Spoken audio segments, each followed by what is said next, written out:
Hello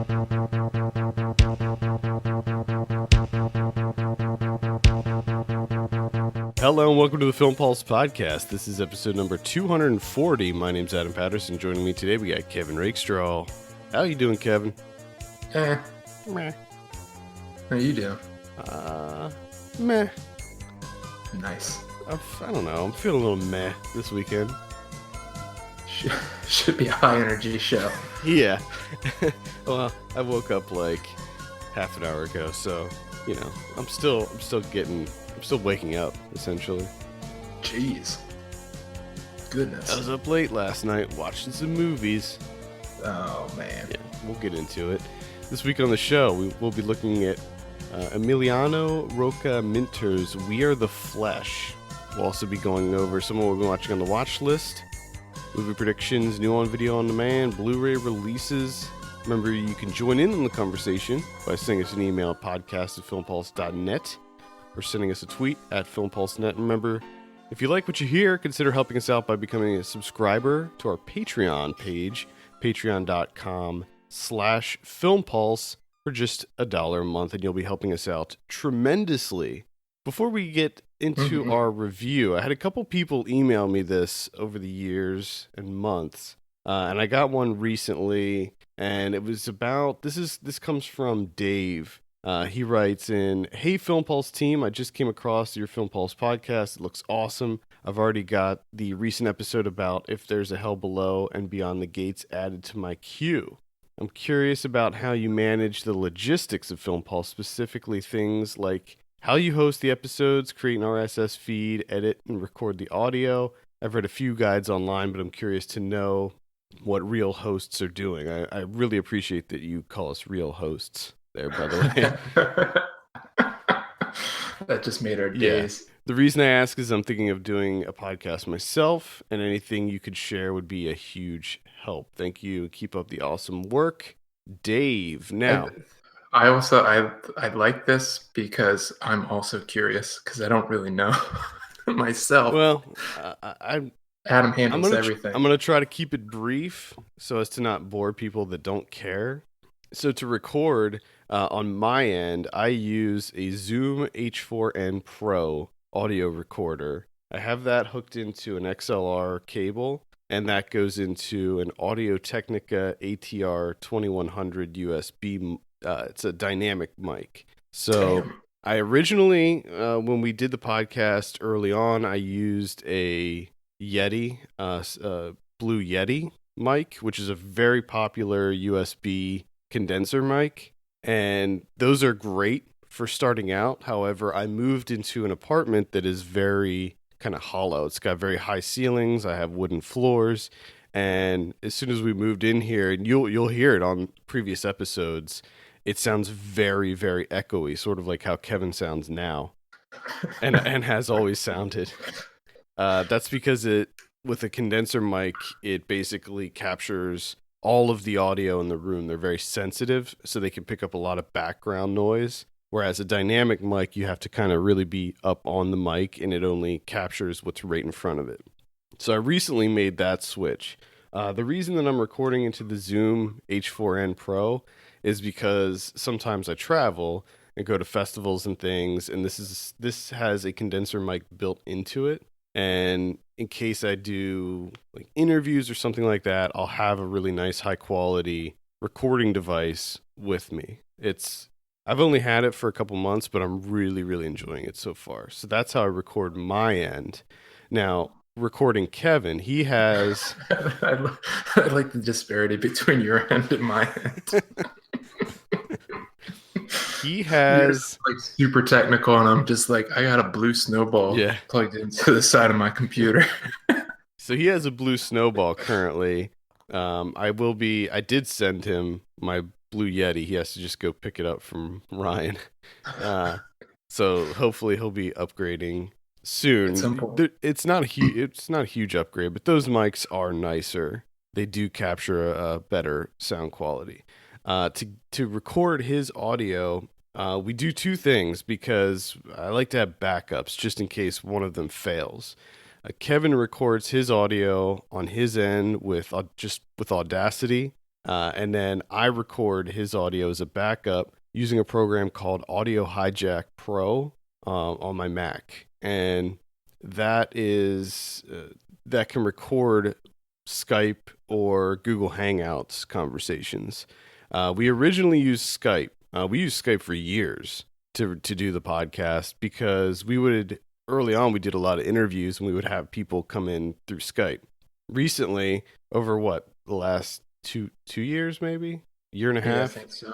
we switched to Google Hangouts just because it's way more stable. We just don't have as many issues with Google Hangouts. We set up a Hangout, you create a link, and you use the same one every time, and it's just a lot easier. After much easier. After I record my stuff and his stuff, I use Adobe Audition to piece it together and edit it. Then I use Audacity to normalize it and to there's a feature in Audacity called Truncate Silence. Now I'm sure that Audition can do this too, but with Audacity it's just a lot easier. It's just a click of a button. And what it does is it basically eliminates large blocks of silence. So if there's a lull in the conversation where there's like 5 seconds where we don't talk, it automatically eliminates that.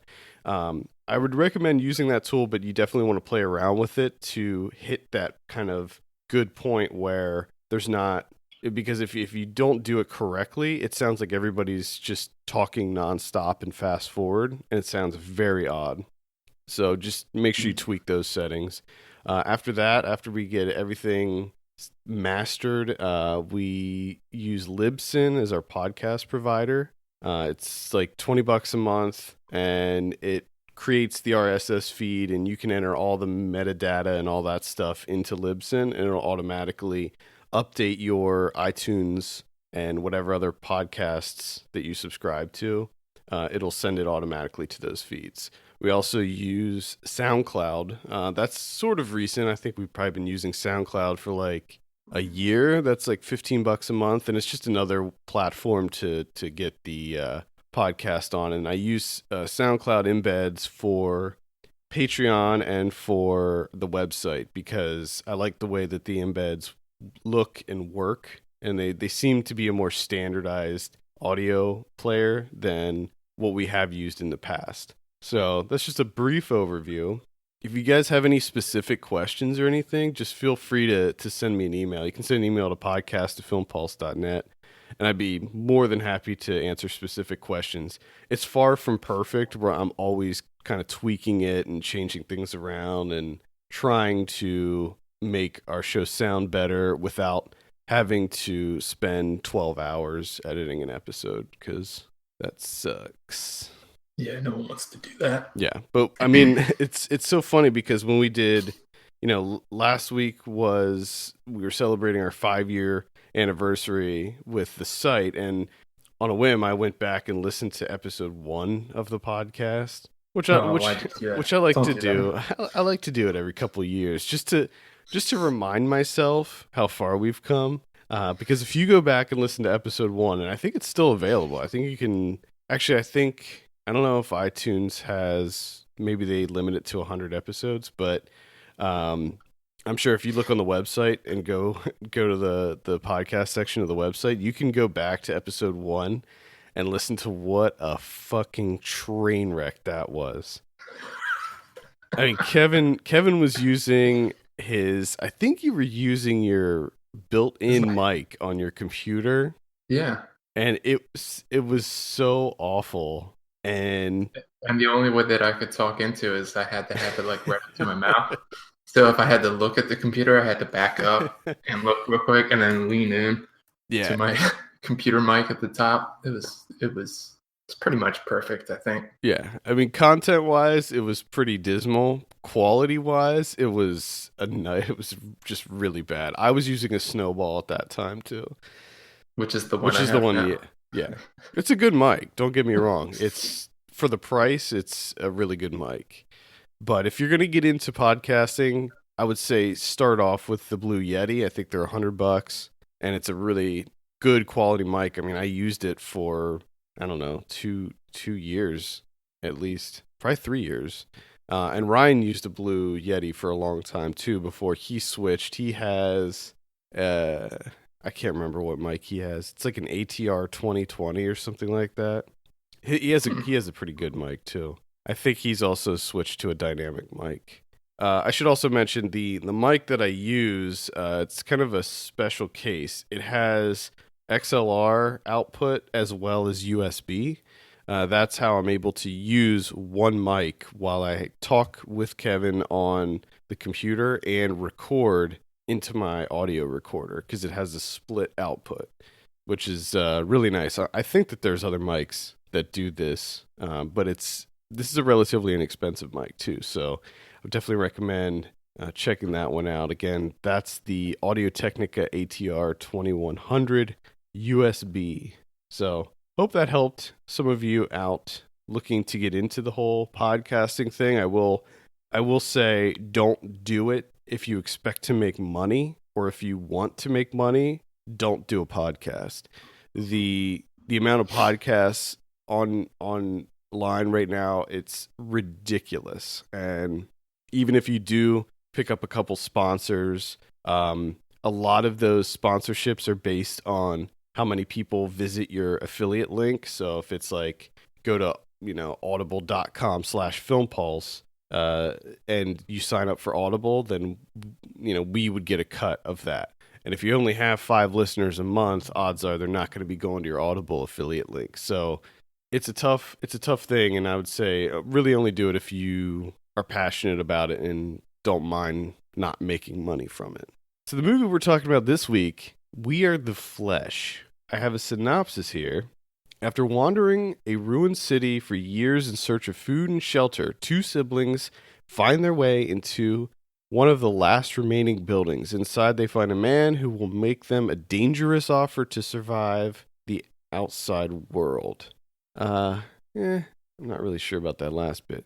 This is written. Sure, a lot of it, really. Yeah, this is written and directed by Emiliano Rocha Minter. Before we get into it, I wanted to read some of the IMDb plot keywords for this one. All right. Because these plot keywords will be the deciding factor on probably a lot of you if you want to see it or not. So these are just the first few that are listed in order. All right. Exposing one's vagina, woman urinating, labia, female pubic hair, erect penis. Yes. And that is this movie in summary. So if you actually click on the more plot keywords, it gives you another one. Oh, yeah. Which gives you a clear idea of what you're dealing with. Yeah, there's We Are the Flesh. Yeah, there's a whole list here. Incest, cannibalism, necrophilia, you name it. This movie's got it. There. So, that being said, Kevin, what did you think of We Are the Flesh? Early on, gotta say, I was into it. I mean, I know I wouldn't say that I was really into it, but I thought it was intriguing enough. I liked the look of it, the cinematography.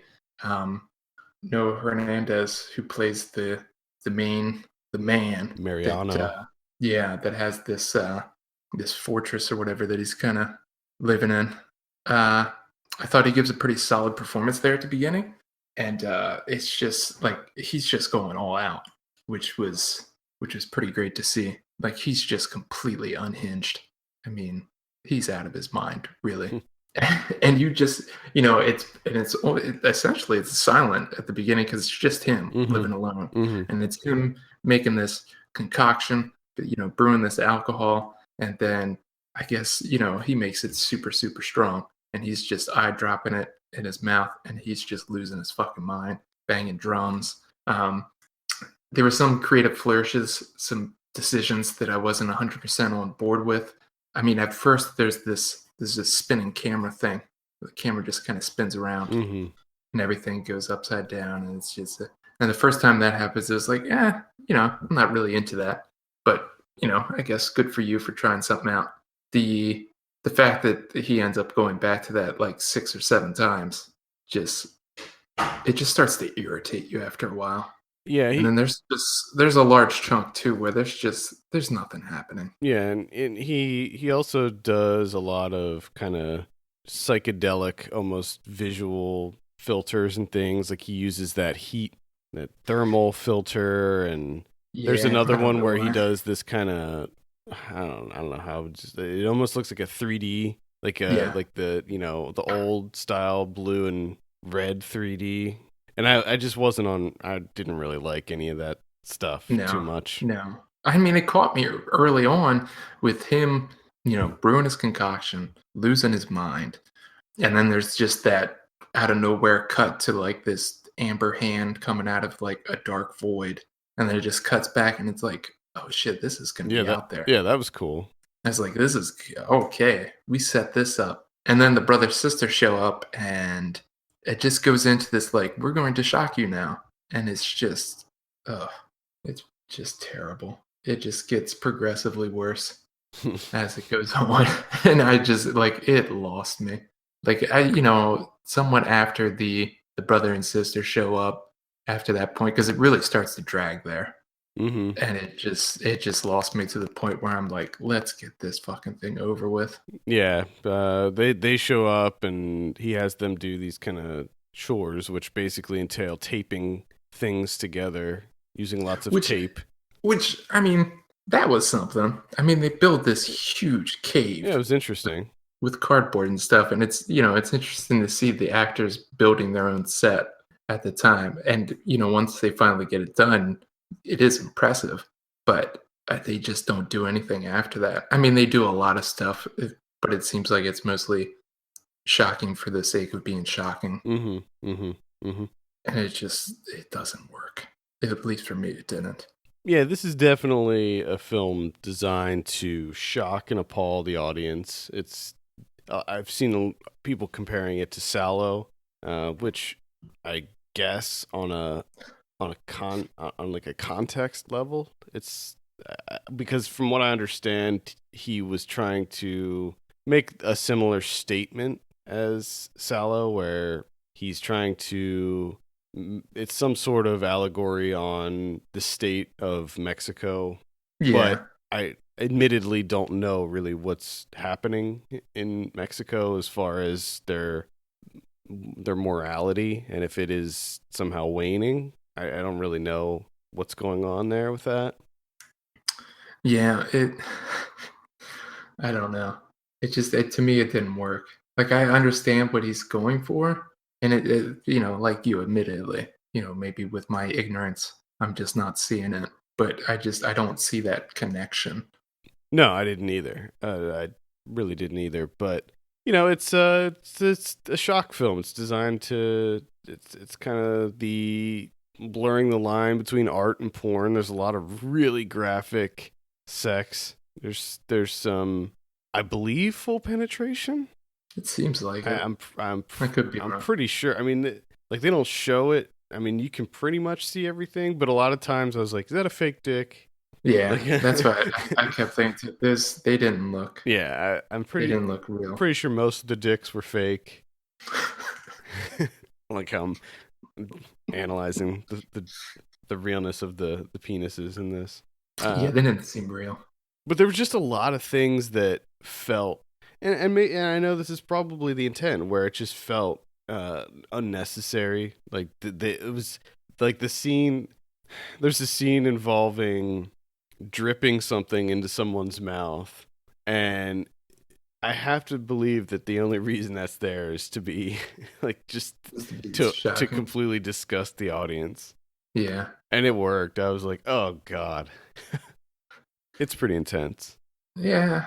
I mean, at first it is, but after a while, because it seems like that, because it's kind of one note. Yeah. Like at first it kind of gets you like, oh, geez, this is what we're doing. Yeah, I mean, but once you wade into, waist high, you're just kind of like, oh, this is. Yeah, like by the time they hit the cannibal orgy, I was just like, I was actually bored by that point. I was like, okay, let's do it. Makes less and less sense because you have the guy and they show up and they have to do things for him so they can eat eggs, which it doesn't make any sense to me because they talk about, like we've been wandering around, we haven't been finding anything.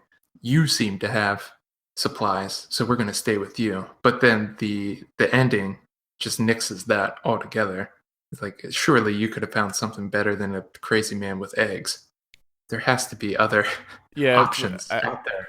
I think the first problem that we're running into here is that we're trying to make logical sense of this narrative, and it just doesn't. It's one of these movies where as soon as you think you have a grasp on what's going on, they're like, no, that's not it. It's this crazy. It's something else.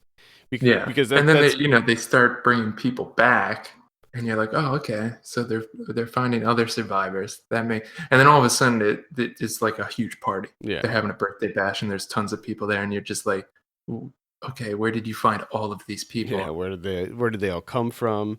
And that was kind of the thing that frustrated me a little bit about this, is that you would have this kind of weird, surreal shock moment, and then you would have bits of plot afterwards. And then the plot, you feel like, okay, well, we're at least progressing the narrative here. But then they would throw that all away and just show another bit of crazy weirdness. And because it felt like the plot narrative stuff was just an afterthought. Like, oh, we just got to plug some stuff in here to warrant or justify these shock moments. Mm-hmm. But I don't know. To me, it didn't work. It was just shock moments, really. I've seen people compare this film to the films of Gaspar Noé, which I could see that. I've read people comparing it to Jodorowsky. That is, I think, a little bit of a stretch, because I feel like Jodorowsky at least has like a clear message and some sort of semblance of a narrative structure to his movies. Plus, he also has like an immense amount of creativity. Yeah. And there's just there's not really much. I mean, it's just constantly like spinning camera. Yeah, and like I mean, comparing the visuals between those two directors, I think that Jodorowsky has him beat by a mile. I didn't actually find this to be that visually appealing. I really wasn't. I don't know. That just didn't grab me. There was nothing that really. I mean, I felt like I've seen this locale a million times before, and I just didn't feel like, like you said, the kind of red hand thing going into the black liquid or whatever. Yeah. Like, that was cool, but he only does it twice, if I remember correctly. Yeah. And plus, you also just got, this is such a familiar color palette. Yeah. When you're considering these post-apocalyptic dystopian films, it's all tan everything, mm-hmm. with some amber in there. Gray, and there's just really nothing happening. What did you think about the final scene at the very end, with the big reveal? I kind of figured it because of the party, but when the final reveal happens, it was just kind of like, oh, shut the fuck up. I know. Yeah, fucking break. Oh God. Like that's what all this was for. It was to build up for that moment. I just wanted to throw everything. It's funny, like a lot of people are loving this movie, and I just don't see it. I don't either. I mean, honestly, I will say in the beginning, Noé Hernandez, what he's doing, I thought that was, to me, that's the highlight of the movie. But there comes a point where like his performance kind of changes. Mm-hmm. It's not as compelling, as it was in the beginning, because I mean, like, he is fully committed in the beginning. He is out of his mind. Yeah, he's a nut with the drums, and oh my goodness, that weird like that pillow backpack thing, and just the look on his face, and how he's like crumpled over. I mean, it is a physical performance, and it's really impressive. But there comes a point in time where that changes, and just like all the wind comes out of the sails. It's just nosedive into nothing, and then a spinning camera, and then again a spinning camera, and then it's like, wow, what can we do? Oh, we'll have the brother and sister have sex again, and then we'll have someone wail. We'll do some wailing, and then we'll have the brother and sister have sex again. It's just like, we get it. You're edgy. Yeah, exactly. You're so edgy. We get it. The brother and sister are now nymphos for each other. Cool. Because even at, like, this movie's not long. No, it's what now? It's relatively short, but It does not feel that way. No, I agree. I think it's just over an hour and a half. I don't And even think it's that. is it? I think it's shorter than that. Well, either way, yeah, it feels pretty long. Because going into it, I was, I'm pretty stoked. Looking at it, IMDb shows Oh an yeah, hour and 19 yeah. minutes. So it's not even an hour and a half. So I'm like, all right, perfect. A movie made for my lifestyle. But then it lies. It lies. It doesn't feel that. I'm pretty sure it's not an hour and 19 minutes. There's no way. Something weird going on. It does feel very long, but that's how a lot of these kind of experimental films are, for me at least, because if I'm not on board, these types of movies instantly feel like they're taking an eternity. Well, yeah, and it's because they keep going to the same, the quote unquote art house style where it's just like slowly move the camera forward in an empty hallway. And we just like, and then we use that as filler, or they use that as filler constantly. Where it's just like empty room, camera slowly pulls in. Dolly shot. What could be going on? It's just like, why don't you fucking tell me? Like, get to it. What are we doing? Why are we so enamored with this hallway? What's happening in this hallway? Nothing happens in this hallway except someone pees in the hallway, someone jerks off in the hallway. That's it. As far as hallways go, pretty uneventful. From what I understand, this dude the director is pretty young. He's just doesn't say how old he is, but I think I read something that said he was a very young director. Maybe that's why he thinks this is edgy. He did work on Miss Bala, which was a film that's a solid film. Yeah, I liked that one, and it also had the main guy. I think Hernandez was in that. Yeah. Just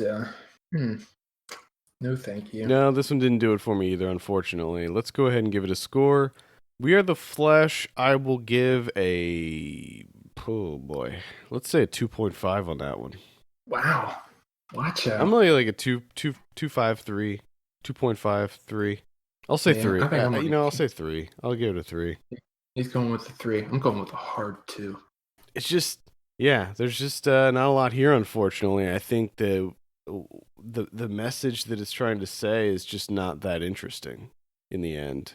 Yeah, and I think it's a message that we've seen how many times. Debauchery. Oh boy, watch out. Yeah, like our country is getting too lame. Let's spice it up. I don't know. Maybe Mexican audiences are different. Maybe we're missing something. I'll at least give it that. I'll grant it that. Yeah, maybe. I don't know. All right. That's We Are the Flesh. That's on VOD, playing limited release right now. Let's dive into our watch list.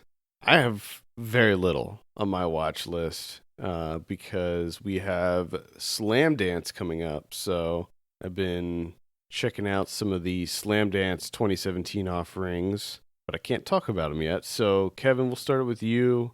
You got anything good on your watch list? Oh, all right. Let's jump into it. I have one from 1973, and that's The Spook Who Sat by the Door.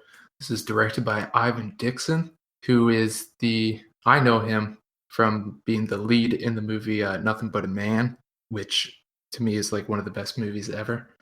So this is his second film that he directed, and he only ever directed 2 films, okay?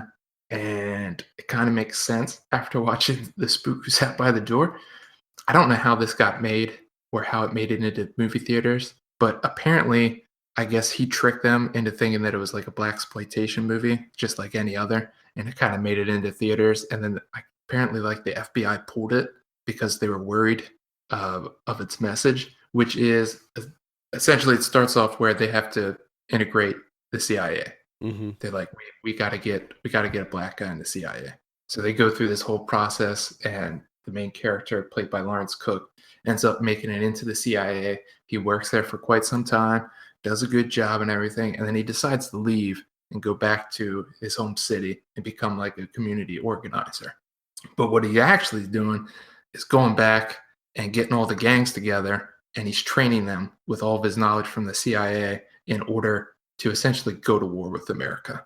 So he ends up creating all these cells across America and all these cities, and apparently it essentially just creates like black armies, and then just shit hits the fan, and it's just them versus the army. Oh man, I want to see And this. and the National Guard and stuff. And for 1973, you're like, holy shit! Like how did this happen? But you can also kind of understand now why. Yeah, that was probably his. I can kind of see why this is his last film. Uh, Unfortunately, it translates really well to the current political climate, Yeah. which is really dismaying. And it's one of those movies that, I mean, this thing needs to be restored and reissued. This needs a proper release because it is, man, it is something. It is. I mean, oh boy. How did you see this? This is actually, you can watch this on YouTube. One of those deals. One of them deals. So I'm guessing the quality is stellar. It's not bad. Oh, I'll say that. It's not for YouTube. It's not too bad.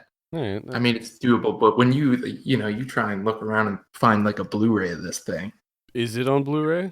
I don't think it is. Is it? Because I've been trying to watch this one for like 3 years, 4 years probably, and then I finally remembered that there's movies on YouTube. Yeah, no, I always forget that too. That just if you're looking for something really obscure, just search YouTube and it might be on there. Yeah, I found a lot of really weird stuff on YouTube. Yeah, I kind of got. There's a couple of days where I kind of got sucked into that kind of a K-hole on YouTube, which is just searching for all these movies that I can never find. Which is so funny because you have these movies that probably hold a copyright, and they're up on YouTube. You can watch them, and yet one of our videos got a copyright strike this week. And, oh yeah, yeah, and it was a segment of the podcast that was up on YouTube, and this is why I don't do YouTube anymore. We had a segment of the podcast up on YouTube, and I get an email with not a copyright claim. It wasn't content ID'd. When you get the way that YouTube works, when you get a content ID claim, the video stays up there. You just can't make any money from it. If you get a copyright strike, that actually hurts your account. You can only get, it's a 3 strikes you're out type of thing. If you get 3 of them, they delete your account.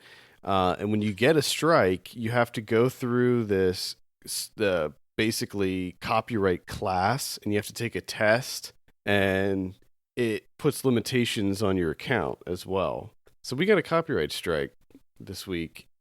I don't care because at this point, the only thing I use YouTube for is posting videos or like trailers and things. I don't make too much video content anymore for that reason alone. Because this is fun because we haven't posted anything to YouTube in God knows how long. Yeah, I know. It's like they finally got this us. This was from last year. I don't remember who did it. I'm not gonna say who it was, but yeah. I mean, I could fight it, but it's like, what's the point? It does remove 1 strike every 3 months as long as you keep your account clean. So after 3 months, it should go away anyway. But at any rate, that's my little YouTube rant and why we're not on YouTube anymore. That's the Spook Who Sat by the Door. I think I'll be definitely adding this. Check it out. Oh man. I saw Toni Erdmann. Oh yeah? Yeah, this is one that it came out the tail end of last year. Unfortunately, I was not able to sneak it in before I made my top of the year list. It definitely would have broke my top 20 for sure. It must. But this is the film of the year, really. This one and Moonlight seem to be having everyone going ape shit. Yeah, this one, it might have broke my top 10. I'm not really sure. I didn't think about it too much.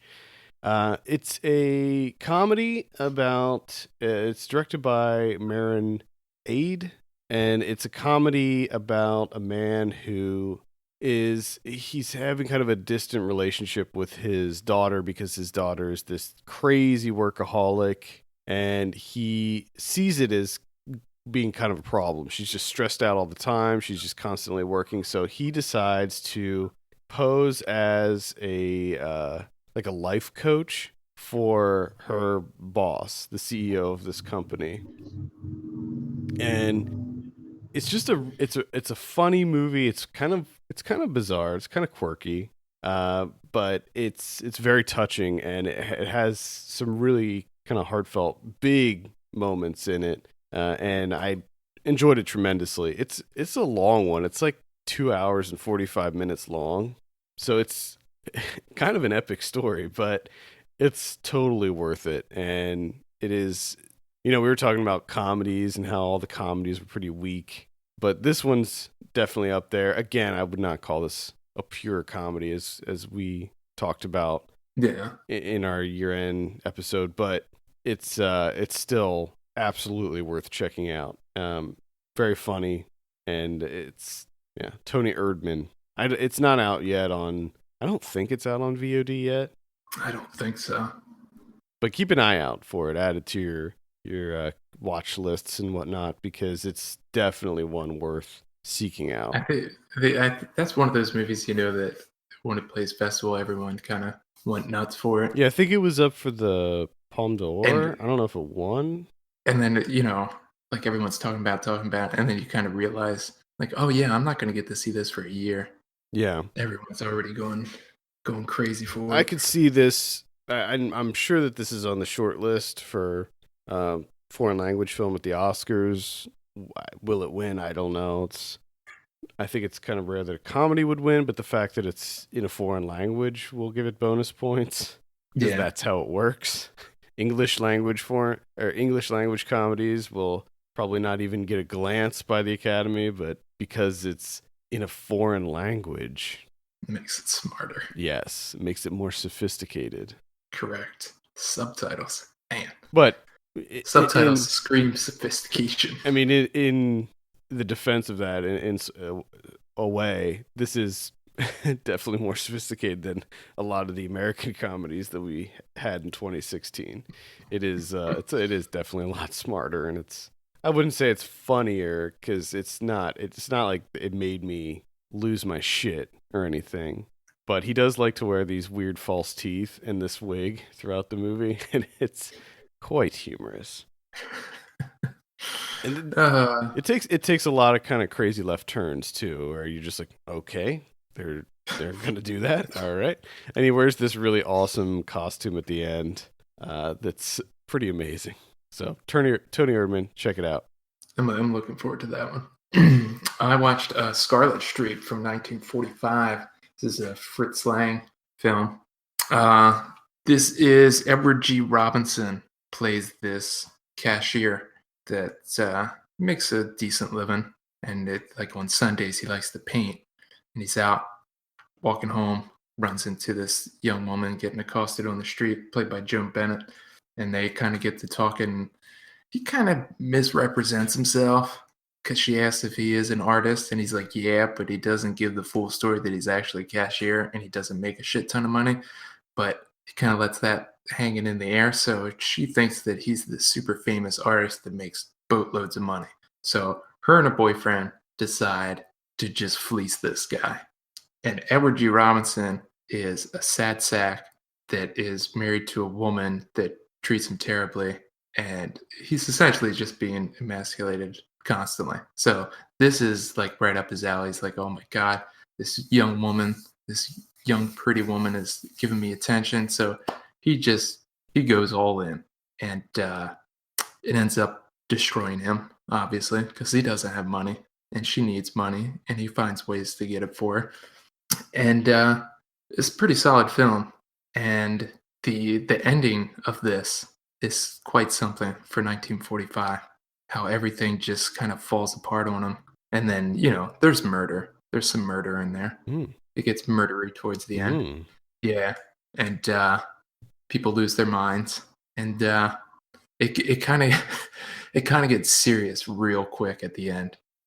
It's kind of just like your standard like noir type where, double crossing people and, an enjoyable time. And then all of a sudden shit gets real.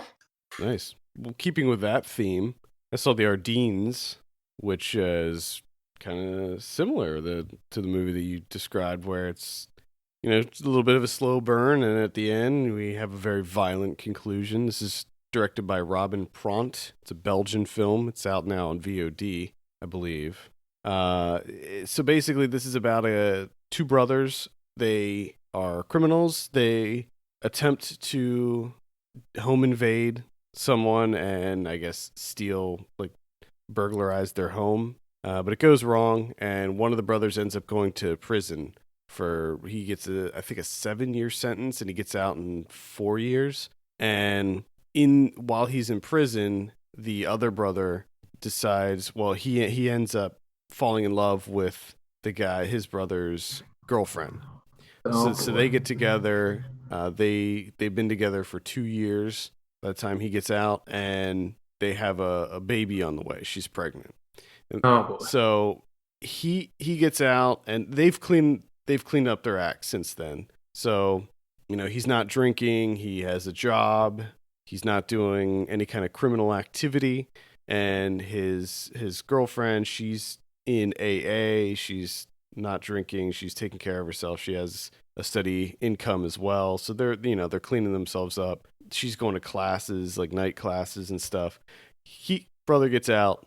Everything goes to shit. Like he tries to clean his act up as well when he gets out of prison, but things go very sideways for them, and it ends up turning into a pretty violent conclusion. It's okay. It's sort of a slow burn crime drama, I would call it. Not a lot happens until the end, where the violence does kind of ratchet up at the end. And there's this isn't too much of a spoiler or anything, but there's something involving ostriches, which is funny. There's an ostrich attack that occurs. The two brothers get attacked by ostriches. You don't see that. No, you don't. Every day. You definitely don't. And it's kind of interesting. The guy from Borgman's in it, John. Does he get attacked by ostriches? No, but he's there. He's there when it happens, but he doesn't personally get attacked. Is he the ostrich wrangler? No. He just happens to be living in the area where the ostriches have escaped in the Ardennes. You essentially sold me on this movie because of the ostriches. It's not a bad movie. It's just there's nothing amazing about it. Like when you see it after the credits start to roll, you'll be like, "Oh, okay." Like that. Well, and I think from what you're saying, it sounds kind of familiar. It is. There's nothing amazing about it. The cinematography is fine. It's nothing incredible. There are a couple shots here and there that will make you be like, "Oh, okay. Well, that looks really great." The story itself is just like meh. The characters are a little bit flat. I mean, they're kind of stereotypical characters. There's one twist that happens towards the end that I didn't see coming and was pretty shocking to me. But it's a solid crime drama. So it's the Ardennes. All right. Well, my next film, I forgot to look up how to pronounce this, so I have no idea. It's a Russian film. It's spelled VIY. So I don't know. I don't know how to pronounce that. This is from 1967. This is based on a Gogol story, and this was part of my YouTube K-hole. I've been looking for this one for a while. Found it on YouTube. Nice. So watched it. It's relatively short, 77 minutes long. Even within that time, it kind of drags at places, and it becomes a bit tedious. It's about a young priest who they're at the seminary, and they get to go on break, it's interesting because as soon as they leave, they steal everything from the market, like as they're going back to their homes or wherever they're spending their vacation. He has a run-in with a witch, okay? This old lady witch who essentially forces him to be a horse and then rides him around for a while and then carries him up in the sky and flies around with him and then drops him. And he doesn't react too nicely, kind of essentially beats her to death. And turns out it's not an old lady. It's a really young girl that's this witch. And she ends up dying. So before she dies, she's like, I have to have this guy come and do the last rites. He's got to spend 3 days, 3 nights with her and kind of, save her soul, prepare it for the afterlife. And he doesn't want anything to do with it because he knows she's a witch. No one else does, but he knows. And great use of practical effects. And it's another great thing is the painted backdrops, like the landscapes and stuff. I just miss that. Mm-hmm. You know what I mean? Like I don't think that's ever going to come back, No. but man, I miss them. Even when they're not that great, there's still just something about them. And some of the practical effects they're a little sketchy, but it's 1967. It's a Russian film, so even when they're not at their greatest, there's still something about them that they're kind of endearing. So the three nights is just him getting attacked by this dead witch because she comes back to life and then kind of attacks him. The first two nights are kind of repetitive because he just creates this like force field with a piece of chalk on the floor, and it's just her like trying to get through the force field. And then the third night, it all culminates with they just do everything. Okay, there's ghouls, there's ghosts, there's hands coming out of the wall, there's the titular character comes out. He's this huge monster, and it just everything goes batshit. Okay, which is fantastic because up until this point, you're like, okay, this is kind of like a cool ghost story, fairy tale type thing, but it's kind of tame. And then they just pull out all the stops. So the ending just about makes up for it. Like you almost have to watch this thing just to see the end because, oh boy, there's everything comes out to attack this guy. Cool. And that's Vi or V. Sure. I don't know. I just know how to spell it. I'll have to ask my Russian coworker how to pronounce There you it. I saw Mike and Dave Need Wedding Dates. Perfect transition. Yeah.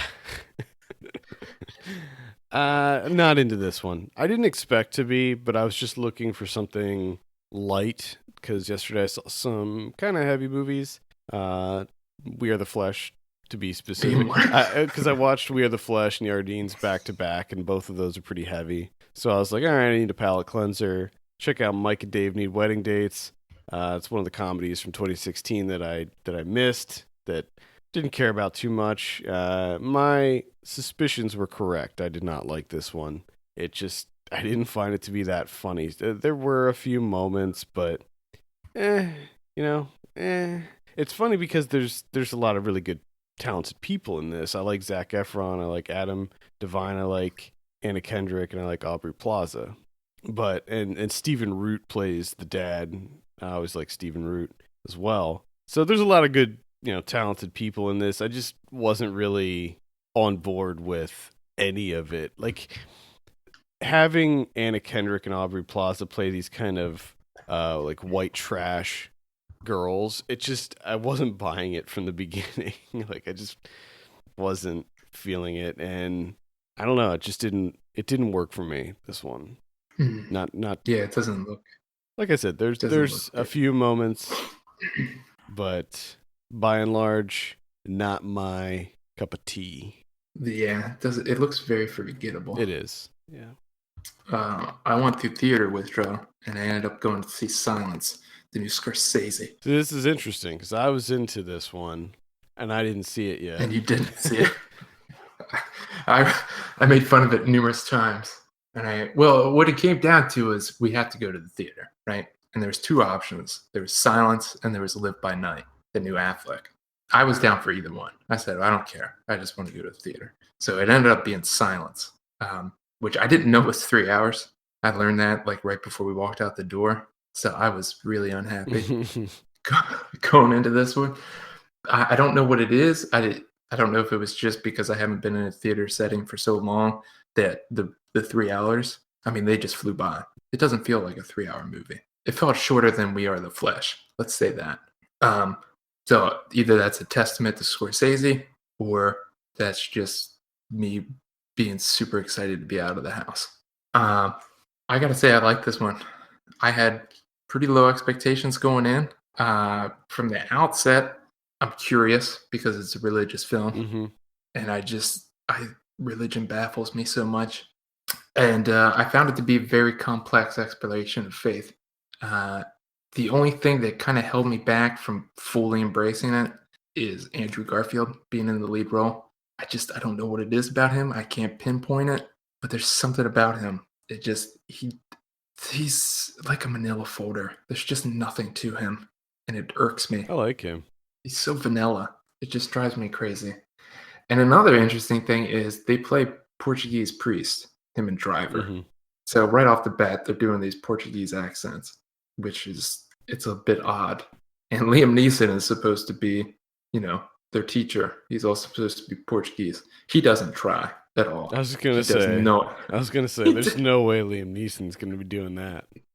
He just does his voice, which made me realize that his career is very bizarre to me. Because when I was, when we were in high school and stuff, he was like a serious big time actor that did like thespian stuff. Mm-hmm. You never watched any of his movies because you were just like, oh my God, they're so boring. And then he did Taken, which was kind of like, wow, he's doing an action movie? What the hell?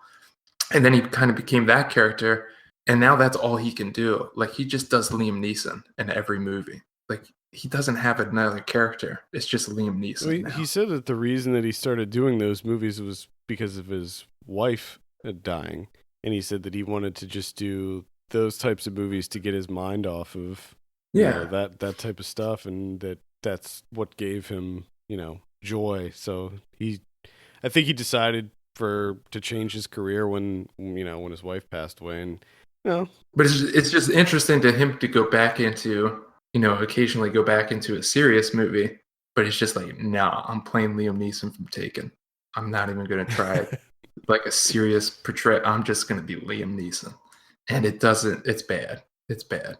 He's bad in this movie. I'm sorry. But and the other thing is Asano's in this, which I didn't know. Yeah. He plays like an interpreter, which he shows up and you're just like, I know that guy. And he looks just about the same. And there's even at one point where he's like, I'm going to talk Portuguese to you so you can understand, but they just keep speaking English. It's very bizarre. But the actual like religious stuff is really well handled. A lot of viewpoints, and it keeps like changing and shifting on you. Everyone has their kind of like Garfield has his point of view, Driver has his, Neeson has his, Asano has his, and it really works the way that they have all of them play against each other. For someone that's not really into religion, mm-hmm. it's pretty complex. I enjoyed it. I was quite surprised. Well, I might have to go check this out. Maybe I'll go this afternoon. Give it a look. Clear out 3 hours in your schedule. Yeah, that's the only thing. It's like, I don't know. I might want to watch this in a home setting. Well, that's the thing that gets me. It's like the movie. I see, movies 3 hours, and it's like, doesn't Scorsese know that I have to piss at some point? He doesn't care. He's like, hold it. Like, give me a break somewhere in there. Screw your kidneys. Hold it. The only other one I saw was War Dogs. I was still in my palate cleanser mode. This is one of those movies that just flew by. Yeah, I mean, I had a mild interest in seeing this when it came out, but I was just like, I don't feel like it. It's directed by Todd Phillips. Tells the true story of these two arms dealers, very young. They were in their 20s, and they became arms dealers, and they fucked up. They fucked up royally, and they both got in some pretty... Actually, they didn't get in that much trouble at all. One of them was charged with 7 months of house arrest, and the other one went to prison for, I think, 4 years. But I think he got out in like 3. So it wasn't like they got in that much trouble for it. But it takes place in I think it starts in 2005, I want to say. So this is when we're knee deep in in wars both in Afghanistan and Iraq, and these two young go-getters decide to get in on the arms trade and make a shitload of money. For some reason, the topic of arms dealing is one that interests me. I just find it fascinating to learn how the international arms trade works. Yeah, it's just so crazy to think that this is actually how it works. And because you don't think about the fact that our government has to get weapons and equipment and ammunition from someone. You just kind of, at least I just kind of thought that they made it themselves. I mean, I knew that wasn't the case, but you just kind of think, well, they get it. They probably have companies that do this, and it's like, it's not really how it works. It's just like any other contract where people or companies can bid on these massive amounts of weapons that our government's looking for, and if they get the bid, then they get the money, So it's really interesting to see how that works. And this movie, I thought it was okay. I didn't love it or anything, but I enjoyed it. It's definitely one of those cautionary tales, sort of like any other gangster movie, or Lord of War comes to mind, certainly. But it was decent. Jonah Hill and Miles Teller did a really solid job, and it made me want to look up, the story behind this movie, because this is a true story. So yeah, made me do some research and read about these two people in real life. It's interesting. Miles Teller started he was a masseuse. He was a massage therapist, and he went from massage therapist to gun runner. I have nothing else. That's it. I'm done. All right, let's move on. Talk about some predictions. It's been a couple weeks since we did predictions, so we'll just start it off with next week. We have Triple X Return of Xander Cage. Watch out. This is the third entry in the Triple X series. Nice. I have not seen a single Triple X movie, and I will not be seeing this one. There's just something about this series that just doesn't do it for me. Like, I just don't. Just no interest. It looks so cartoony that it's like, if I'm gonna consume that type of entertainment, I'm just gonna play a video game. Like, that's I don't know. I'm not into it. I think that this movie's gonna be pretty bad, so I'll say 36. Okay, I'm gonna go with a 42. All right. We also have The Founder. This is the one with Michael Keaton about McDonald's. I'm actually interested in this. This seems like it's gonna be pretty good. I guess it's my turn. I'm gonna go with the 73. All right, I'll say 72 on that one. Bitch. We have Split. This is the new M. Night Shyamalan. Oh God. There's something about this that just does not appeal to me at all. I hate movies that deal with because it's such a 90s movie. I know. Like identity and any movies that deal with dissociative identity disorder or multiple personality disorder, as it was formerly called. At least with this one, they have it straight out from the beginning, like full disclosure. Oh yeah, like they don't hide it. that's even worse. Like, it's not going to be, because that's the worst. Is having that twist at the end, and you're just like, are you kidding me? Give me a break. Because you're almost at that point now where you're watching that type of film, and like halfway through, you're like, if these turn out to all be the same fucking people, I'm going to be so pissed off. Now this one, from that, so you get to be pissed off right from the beginning. Yeah, and he's apparently plays 24 different personalities. Yeah, but I like how the poster's like he has 23 and 20. Like, that's the shtick of the movie, is that he unveils the 24th personality, I guess. And that's the killer. Like, we should be really excited about the 24th. So do you think it's just going to be an entire movie of like character introduction going through the 23 personalities? Oh God, I don't know. I'm probably not going to see it, so I don't. I'll say 68 on Split. I'm gonna say 10. All right. Yeah, and looking back, maybe I rated that a little bit too high. We also I don't know if this is wide release or limited release. We're still in that kind of weird time where some things are expanding and some things are going limited. I don't know, but we have 20th Century Women. This is a fairly high profile one. This is one with Annette Bening and Greta Gerwig. Yeah, it's been talked about a lot. I think it was up for some Golden Globes. We have The Resurrection of Gavin Stone. Ooh, Gavin Stone coming back. Yeah, he's making get excited. We all know how everybody loves Gavin Stone. Of course, and finally, he's back. The Red Turtle, animated film. That I want to see. Yeah, I heard nothing but great things about that. Trespass Against Us. It's the one with I think, is it Brendan Gleeson in that? I think so. I'm sure. I'm pretty sure you're correct on that one. Detour. This is a crime thriller. It looks like, and I was hoping that it was just in the trailer that they did it, but I think maybe the whole movie is in some kind of like split screen type thing. Oh, no, thank you. Stop. Don't do that. But it could still be just the trailer. I hope that it's just the trailer. Because I'm interested in it if it doesn't use that method. If the whole movie is split screen, that's not going to work for me. Because that there was what was it, that one James Franco one that he did? It was that's all you need to know. He adapted some sort of American novel, but I can't remember which one it was. The whole thing was in split screen. Oh yeah, was that a Faulkner? It might have been the Faulkner one. But that didn't really work for me. And this one looks like it's going to be, again, if it's the way that they show it in the trailer, not going to be good at all. So anyway, that's Detour. Ty Sheridan's in that. Oh, that's not good. I like Ty Sheridan. Dude, why is he making bad choices like this? I don't know. Yeah, it's just he can make mistakes. He's young enough in his career to make a couple mistakes here and there. My Father Die looks like some sort of Grindhouse homage or something. Thank goodness. Need more of those. It's got a decent poster, but I have a feeling that the movie's probably going to be garbage. And that's really it.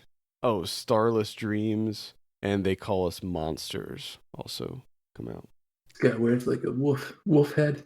Mm-hmm. Looking at this My Father Die thing. Yeah. Wearing like a wolf head on top of there. Yeah, maybe I'll give it a look. I think it comes out on VOD. Speaking of VOD, on Tuesday we have A Street Cat Named Bob. That sounds good. Yeah, I saw the poster for it. Not my thing. And then on Friday the 20th we have Detour and My Father Die. Those are the two VOD releases next week. On Blu-ray, this is for January 17th. We have Bodyguards, Secret Lives from the Watchtower. That's a documentary about bodyguards for famous people. Okay. I don't know.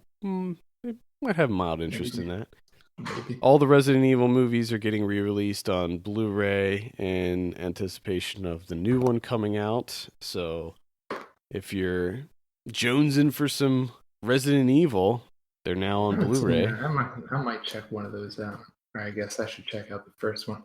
I don't think I've seen any of the Resident Evils. I've seen all of them, and here's the thing about those movies: they're terrible.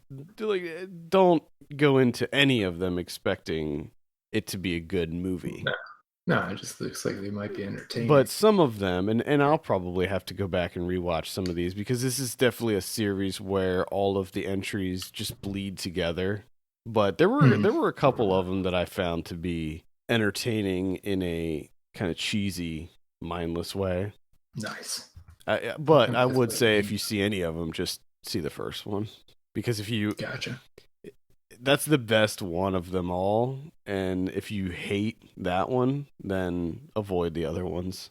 Gotcha. The other ones are very much more action-oriented over horror. The first one at least tries to be a horror movie, but it's nothing like the games, so don't expect it to have any kind of similar tone or anything to the games. We got Keeping Up with the Joneses. That's that comedy with Zach Galifianakis. It has a really terrible cover on the Blu-ray. And the movie, from what I hear, is not very good. The Girl on the Train. I might check that one out. I had a mild interest in that one, too. Ouija Origin of Evil. I would recommend that one. Death Race 2050. This is the sequel to the Roger Corman classic, Death Race 2000. I'm actually pretty excited for this. I know it's going to be horrible, but this one's actually produced by Roger Corman. So this is straight up Roger Corman in a sequel. It's got a cool cover. I'm a big fan of Death Race 2000, so I'll be giving this one a look. That's going to be on VOD as well, I believe. Come and Find Me. This is the action movie with Aaron Paul. And that's pretty much it. Oh, Train to Busan. I would recommend that one. It's really interesting. It's a zombie movie, but don't let that dissuade you. It's actually quite good. I've heard good things about that one as well. Yeah, it's solid. Any Criterions next week? Oh, we got two Criterions. Uh-oh. We got Something Wild from 1961, directed by Jack Garfield, which looks, that one looks really interesting. I'm really interested in this one. And the other one, which I have seen, is Fox and His Friends, Fassbender from 1975. Fassbender plays the main role. He ends up winning the lottery. He gets to jump up classes, and he finds out that it's not much to his liking. Mm. A lot of things happen. All sorts of stuff when you get that money and you get new friends. Okay. All right. Well, I think that's going to do it for this week. Thank you so much for tuning in. You can send us your questions and topics to podcast@filmpulse.net.